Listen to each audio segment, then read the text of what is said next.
been spending time with loved ones when they are dealing with the prospect of passing away and still here.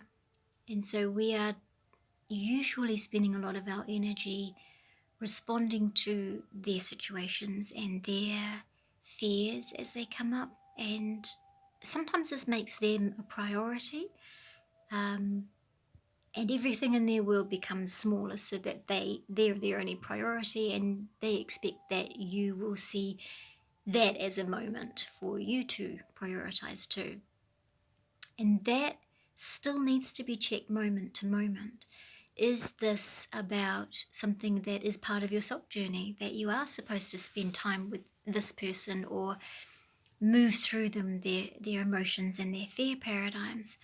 Or is this one of those moments where you are supposed to stand back and let them find their way through, to finish some of their processes, to finish some of their journey work, so that they are much closer to being a full soul's journey when they leave here?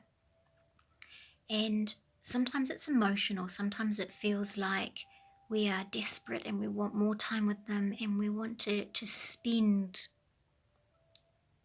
our energy gaining memories and hearing their stories. And other times it moves into a manipulation game where part of their control over their fear and their impotent rage and their feeling of lovelessness that comes from knowing that you're ending. And it manifests in a control mechanism where they are demanding your attention and demanding your time in very unreasonable ways or very unreasonable behavior, where they aren't taking the time to care about you. They aren't being kind and respectful. It could be the medication or pain that they're in that is making it really hard for them to be in a loving way, or encourages the fear as people's mind changes through disease, through medication, and the leaving process is sometimes accompanied by a lessening of awareness, which is a kindness that spirit brings in. But more often than not, there is instead an emotional reactivity. And we still get to choose how we engage with that energy and that behavior. We still get to choose what is loving and acceptable, what is the kind of energy we want to move forward with, and what is the kind of energy that we would like to put down. And if we're supporting loved ones through passing, that may not be a now event that we get to put it down, but still check the energy. What is happening in your body? Are you feeling like this is part of your giving, part of your healing journey, part of a sacred love connection path? Or are you feeling like this is them not taking responsibility for themselves and their behavior and trying to make that your burden? Is it you not taking responsibility for your feelings and behavior and trying to make it their burden? So it's so special when we have living time with people who we know are passing, because we get to work through our energy and emotional patterns and their energy and emotional patterns. And sometimes it's beautiful, and sometimes it's loving and sharing, and sometimes it's frustrating and hard and cruel.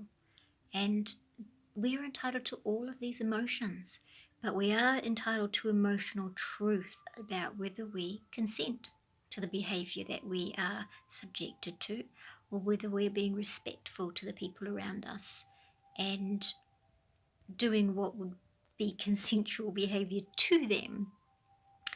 And really, moment to moment, day to day, illness cycle to illness cycle, this will change.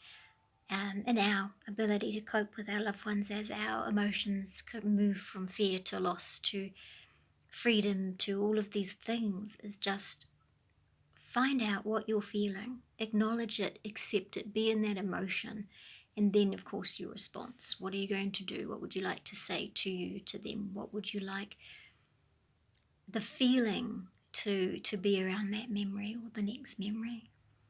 and tell yourself the truth. Allow all things to be an emotion, to all things to be a belief system to move through your head, and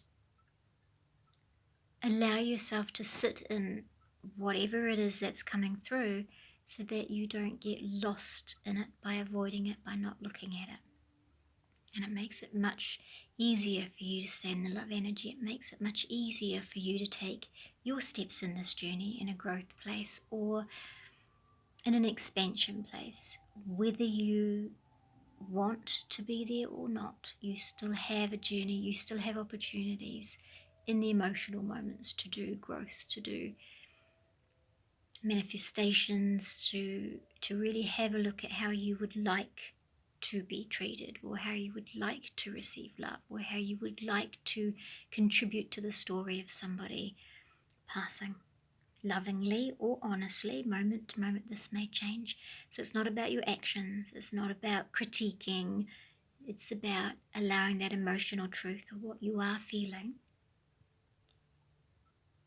and whether these things are agreeable to you, whether it resonates with it, whether your energy soars or falls, and then readjust.